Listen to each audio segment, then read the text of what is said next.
Hello મિત્રો, પિતૃપક્ષમાં ભૂલથી પણ આ વસ્તુ ન ખાવી જોઈએ.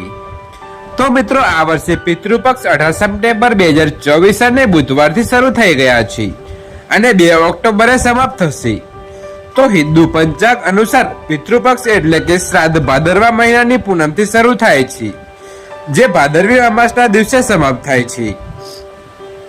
તો પિતૃપક્ષમાં દરેક લોકોએ કેટલીક સાવચેતી રાખવી જોઈએ. પિતૃપક્ષના 16 દિવસ કોઈ પણ શુભ કે માંગલિક કાર્ય કરવામાં આવતું નથી. પિતૃપક્ષના ઘણા નિયમો શાસ્ત્રોમાં જણાવવામાં આવ્યા છે. જો તે નિયમોનું પાલન ન કરવામાં આવે તો તે પિતૃદોષનું કારણ બને છે. પિતૃદેવ નારાજ થઈ શકે છે. પિતૃપક્ષ દરમિયાન શુભ અને માંગલિક કાર્યો કરવાની સાથે સાથે કેટલીક એવી વસ્તુઓ પણ છે જે પિતૃપક્ષ દરમિયાન ભૂલથી પણ આપણે ન ખાવી જોઈએ. તો પિતૃપક્ષ પૂર્વજોને સમર્પિત છે, તેથી આ સમયે ભોજનનું વિશેષ મહત્વ છે. આ દરમિયાન પિતૃઓ માટે ભોજન અલગથી કાઢવામાં આવે છે. બ્રાહ્મણોને ભોજન ખવડાવવામાં આવે છે, પરંતુ શાસ્ત્રોમાં કેટલીક એવી વસ્તુઓનો ઉલ્લેખ છે જે પિતૃપક્ષ દરમિયાન ભૂલથી પણ ન ખાવી જોઈએ. તો કેટલીક એવી વસ્તુઓ છે જેનું પિતૃપક્ષ દરમિયાન ન તો સેવન કરવું જોઈએ અને ન તો આ વસ્તુઓ પિતૃઓ કે બ્રાહ્મણોને અર્પણ કરવી જોઈએ. તો ચાલો જાણીએ કે પિતૃપક્ષ દરમિયાન એવી કઈ વસ્તુઓ છે જેનું સેવન ભૂલથી પણ ન કરવું જોઈએ. તો મિત્રો, એ જાણીએ તે પહેલા જો તમે પણ અમારા પિતૃદેવના આશીર્વાદ મેળવવા માંગો છો તો કોમેન્ટ બોક્સમાં પિતૃદેવો નમઃ જરૂરથી લખશો. આ વિડીયોને લાઈક કરજો, ચેનલને પણ જરૂરથી સબસ્ક્રાઇબ કરજો. તો આ વિડીયો છેલ્લે સુધી જોતા રહેજો. પિતૃપક્ષ દરમિયાન ઘરમાં મસૂરની દાળ ન ખાવી જોઈએ. શાસ્ત્રોમાં તેને વર્જિત માનવામાં આવે છે. પિતૃપક્ષ દરમિયાન મસૂરની દાળ સિવાય કાળું મીઠું અને કાળું જીરું પણ ન ખાવું જોઈએ અને બ્રાહ્મણોના ભોજનમાં આ વસ્તુઓનો સમાવેશ ન કરવો જોઈએ. તો પિતૃપક્ષ દરમિયાન ગાયનું દૂધ પીવાનું ટાળવું જોઈએ, ખાસ કરીને તે ગાય કે જેણે તાજેતરમાં વાછરડાને જન્મ આપ્યો છે. ભૂલથી પણ આવી ગાયના દૂધનું સેવન ન કરો. પિતૃપક્ષ દરમિયાન ખીર ચોક્કસ પણ તૈયાર કરવામાં આવે છે અને પૂર્વજો અને બ્રાહ્મણોને ખીર અર્પણ કરવામાં આવે છે. એટલા માટે પિતૃપક્ષ દરમિયાન તમે દૂધમાંથી ખીર બનાવી શકો છો અને તેને અર્પણ કરી શકો છો અને તેને પ્રસાદ તરીકે સ્વીકારી શકો છો. પરંતુ ખાલી દૂધનું સેવન ન કરો, એટલે કે દૂધનું સીધું સેવન ન કરો. શ્રાદ્ધ પક્ષ દરમિયાન પિતૃઓના ભોજનમાં લીંબુ નાખવામાં આવતું નથી. તમારા ભોજનમાં તમે લીંબુનું સેવન કરી શકો છો, પરંતુ પિતૃઓના ભોજનમાં અને બ્રાહ્મણોના ભોજનમાં લીંબુ ન નાખવું જોઈએ. પિતૃપક્ષ દરમિયાન કઢી બનાવવી અને ખાવાની પણ મનાઈ છે, આનું ખાસ ધ્યાન રાખો. તો પિતૃપક્ષ દરમિયાન કઢીની દાળનું સેવન ન કરવું. પિતૃપક્ષ દરમિયાન ન તો કોઈએ વાસી ભોજન ખાવું જોઈએ અને ન તો કોઈએ કરવું જોઈએ. જો કોઈ જરૂરિયાતમંદ વ્યક્તિ તમારા દરવાજે આવે તો તેને પણ વાસી ભોજન ન આપો. શાસ્ત્રોમાં કહેવામાં આવ્યું છે કે પિતૃપક્ષ દરમિયાન પિતૃઓ કોઈ પણ રૂપમાં દ્વાર પર આવે છે અને જો આવી સ્થિતિમાં તમે પિતૃઓને વાસી ભોજન આપો છો તો પિતૃદોષનો સામનો કરવો પડશે. તેથી ખાસ ધ્યાન રાખો કે તમે વાસી ખોરાક ન ખાઓ અને ન કોઈને આપો. તો પિતૃપક્ષ દરમિયાન ભૂલથી પણ ક્યારેય પડોશી પાસેથી માંગીને ભોજન ન ખાવું જોઈએ. પિતૃપક્ષ દરમિયાન એવું કોઈ કામ ન કરો જેનાથી આપણા પૂર્વજો નારાજ થઈ શકે. ધ્યાનમાં રાખો કે પિતૃપક્ષ દરમિયાન તમે તમારા પૂર્વજો માટે જે પણ ભોજન તૈયાર કરો છો તમારે તે ભોજન તલ અવશ્ય નાખવા જોઈએ. તો પિતૃપક્ષ દરમિયાન જે કોઈ પિતૃઓ માટે ભોજન બનાવે છે, બ્રાહ્મણોને ભોજન પીરસે છે, પચમબલી અર્પણ કરે છે, પૂર્વજોના નામ પર કોઈ જરૂરિયાતમંદ વ્યક્તિને ભોજન આપે છે, તેને ભોજનમાં થોડા કાળા તલ અવશ્ય નાખવા જોઈએ. શાસ્ત્રો અનુસાર જે અન્નમાં કાળા તલ હોય છે તે પિતૃઓ દ્વારા સ્વીકારવામાં આવે છે, પરંતુ જે ભોજનમાં કાળા તલ ન હોય તે ભૂત પ્રેત ગ્રહણ કરે છે. એટલા માટે આ વાતનું ખાસ ધ્યાન રાખો. તો તમારે તમારા પૂર્વજોને તેમના ભોજનમાં કાળા તલ ઉમેરીને જ અર્પણ કરવું જોઈએ.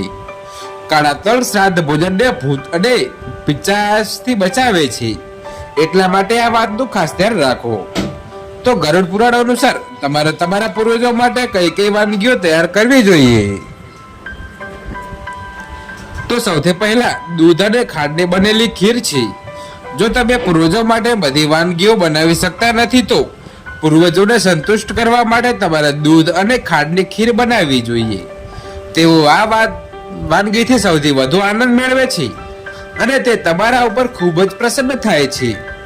તો બીજી વસ્તુ છે શુદ્ધ ઘીની રોટલી. શુદ્ધ ઘીમાંથી બનેલી રોટલી અવશ્ય બનાવો અને તમારા પૂર્વજોને યાદ કરીને એક જ રોટલી કાગડા માટે અને 2 નાની રોટલી બનાવીને ગાય અને કૂતરાને ખવડાવો. આનાથી પૂર્વજો ગમે તે રૂપમાં પૃથ્વી પર હાજર હશે તેઓ સંતુષ્ટ થશે અને ચોક્કસ તમને આશીર્વાદ આપશે. હવે પછીની વસ્તુ છે પીળી મગની દાળ અને સફેદ અડદની દાળ છે. તો ગરુડ પુરાણમાં આ 2 કઠોળનો ઉલ્લેખ છે, જેમાં 2 કઠોળમાંથી બનેલી વાનગીઓ પછી ભલે મીઠી હોય કે નમકીન પિતૃઓ માટે તૈયાર કરવી જ જોઈએ. જો તમે આ દાળને તેમની શ્રાદ્ધ તિથિ બનાવશો તો તે વધુ ફાયદાકારક છે.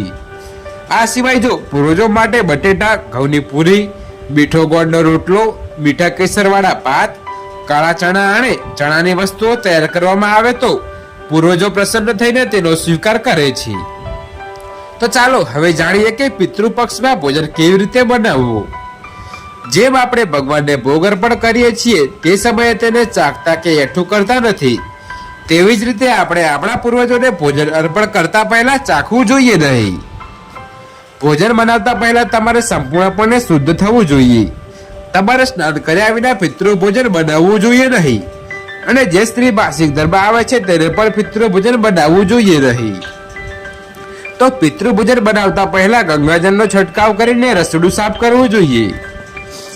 જો ગંગાજળ ઉપલબ્ધ ન હોય તો સામાન્ય પાણી છાંટીને સાફ કરવું જોઈએ અને પછી ભોજન બનાવતા પહેલા ઓમ પિતૃદેવાય નમઃ અથવા ઓમ વાસુદેવાય નમઃ મંત્રોચ્ચાર કરીને ભોજન બનાવવાની શરૂઆત કરવી જોઈએ. તો ચાલો હવે જાણીએ કે કેવું ભોજન ન બનાવવું જોઈએ. તો પિતૃપક્ષ દરમિયાન ભોજનમાં તામસિક વસ્તુઓનો ઉપયોગ ક્યારે ન કરવો જોઈએ. માત્ર સાત્વિક ભોજન જ તૈયાર કરીને તેમને પીરસવું જોઈએ. માંસાહારી ખોરાક ક્યારેય ન બનાવવું જોઈએ. તામસિક વાનગીઓની સાથે ડુંગળી, આદુ અને લસણનો પણ શ્રાદ્ધ ભોજનમાં ઉપયોગ ન કરવો જોઈએ. તો ભોજનમાં આ વસ્તુનો ઉપયોગ કરીને પૂર્વજો ખોરાકનું સેવન કરી શકતા નથી અને તેઓ ભૂખ્યા પેટે પિતૃલોકમાં પાછા ચાલ્યા જાય છે. તો પૂર્વજોના ભોજનમાં વધુ પડતા તેજ મસાલાનો ઉપયોગ કરશો નહીં. ભોજન શક્ય તેટલું મીઠું અને સાત્વિક બનાવવું જોઈએ જેથી કરીને પિતૃઓને તેને સરળતાથી સ્વીકારી શકે. તો આ સૌથી મહત્વની બાબત છે જે અમે તમને કહેવા માંગીએ છીએ. તો આપણે પિતૃઓને ભોજન તો પીરસી દઈએ છીએ અથવા તો તેનો ભોગ પિતૃઓના ફોટા સામે અર્પણ કરી દઈએ છીએ અથવા તો ગાય અને કૂતરાને પણ ખવડાવીએ છીએ, પરંતુ આપણે ભોજન સાથે જળ આપવાનું ભૂલી જઈએ છીએ. સૌથી મહત્વની બાબત એ છે કે પાણી અર્પણ કરવું જોઈએ.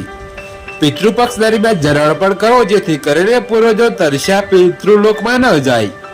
આ રીતે તમે તમારા પૂર્વજોને ખવડાવીને સંતુષ્ટ કરી શકો છો. તો પિતૃપક્ષના આ છોડ દિવસે કોઈને પણ આ વસ્તુ ઉધારમાં ન આપો અને ન તો કોઈની પાસેથી માંગવી જોઈએ, નહીં તો તમારા પરિવારમાં ગરીબી આવશે.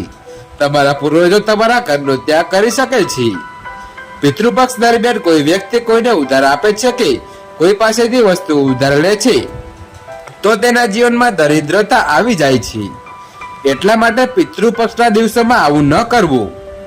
તો ભારતમાં દાન પુણ્ય કરવાની પરંપરા રહી છે.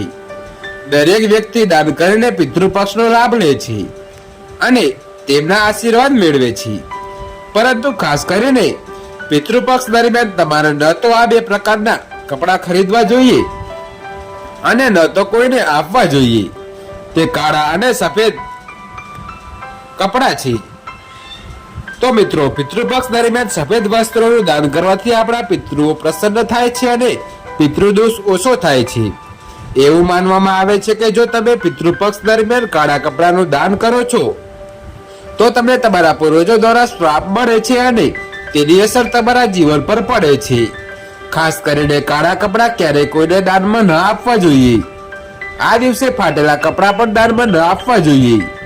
એવી માન્યતા છે કે જો તમે આમ કરો છો તો વ્યક્તિના જીવનમાં ગરીબી આવે છે અને રાહુ દોષની અસર થાય છે અને સાથે જ આપણા પૂર્વજો આપણાથી નારાજ થવા લાગે છે.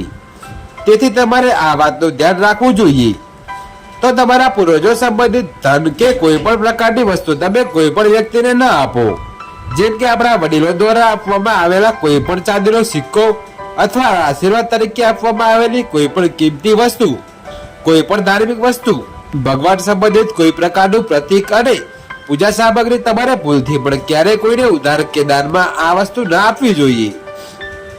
કારણ કે એવું માનવામાં આવે છે કે જો તમે આવી સામગ્રી અન્ય વ્યક્તિને આપો છો તો તમારા પૂર્વજો ગુસ્સે થઈ જાય છે અને વડીલો દ્વારા આપવામાં આવેલા આશીર્વાદ સમાસ જાય છે. તો આનાથી પિતૃદોષ લાગે છે અને તમારા પૂર્વજો તમારા માટે જે કરવાના હતા તે તમે પ્રાપ્ત કરી શકતા નથી.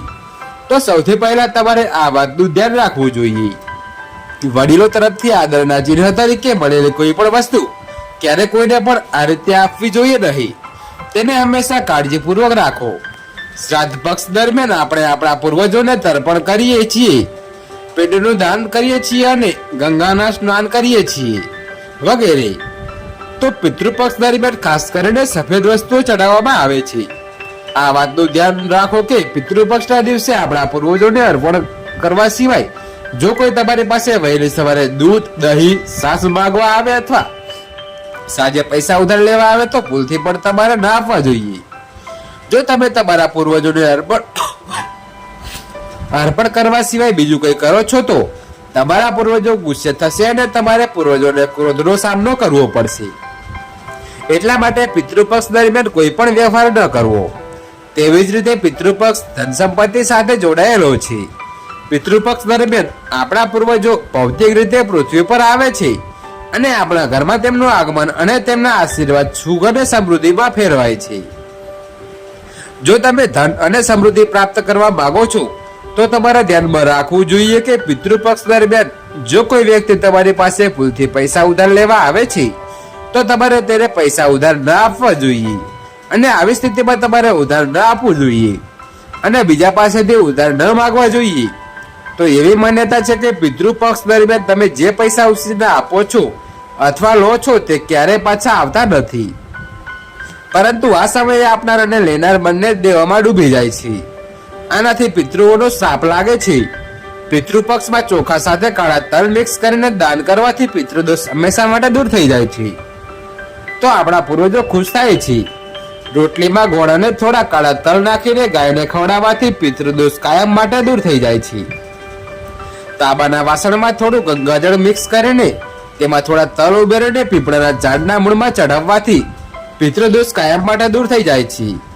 જો તમે કોઈને ભેટ આપવા માંગતા હોય અથવા ભેટ તરીકે કઈ વસ્તુ આપવા માંગતા હોવ તો ખાસ કરીને પિતૃપક્ષ દરમિયાન તમારે તમારી પહેરેલી ઘડિયાળ અથવા બજારમાંથી ખરીદેલી નવી ઘડિયાળ કોઈને આપવી જોઈએ નહીં, કારણ કે વ્યક્તિનો સારો અને ખરાબ સમય ચાલતો રહે છે.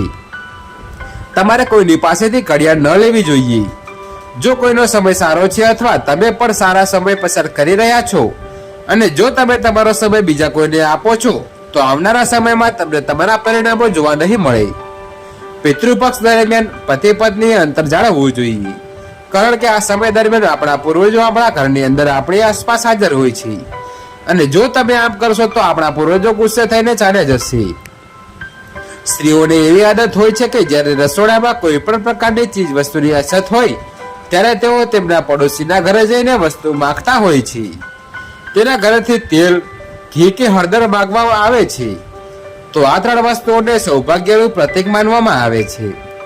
ખાસ કરીને પિતૃપક્ષ દરમિયાન જે ઘરમાં આ વસ્તુઓ હોય છે ત્યાં સુખ સમૃદ્ધિ રહે છે. તેથી પિતૃપક્ષ દરમિયાન તમારે ભૂલથી પણ તમારા ઘરમાંથી આવી કોઈ વસ્તુ ઉધાર આપવી નહીં અને લેવી જોઈએ નહીં. જો તમે આ ભૂલ કરશો તો તમારા પરિવાર પર દુઃખદ પરિણામ આવી શકે છે અને તમારા ઘરની સુખ સમૃદ્ધિ બીજાના ઘરે જાય છે. જો કોઈ વ્યક્તિ પિતૃપક્ષ દરમિયાન દરરોજ મીઠાનું દાન કરે તો તેના આશીર્વાદ વિશેષ બની જાય છે. તેમના પૂર્વજોના આશીર્વાદ હંમેશા તેમના પર વરસતા રહે છે. તમારે દરેક સંજોગોમાં પિતૃપક્ષ દરમિયાન મીઠાનું દાન કરવું જોઈએ. મીઠાનું દાન ગુપ્ત દાન માનવામાં આવે છે. જો તમે સુખ સમૃદ્ધિ ઈચ્છતા હોવ અને તમારા પૂર્વજોના આશીર્વાદ ઈચ્છતા હોવ તો પિતૃપક્ષ દરમિયાન મીઠાનું દાન કરવાનું ભૂલશો નહીં. તો મિત્રો, મીઠાનું દાન કરવું શ્રેષ્ઠ અને શુભ માનવામાં આવે છે.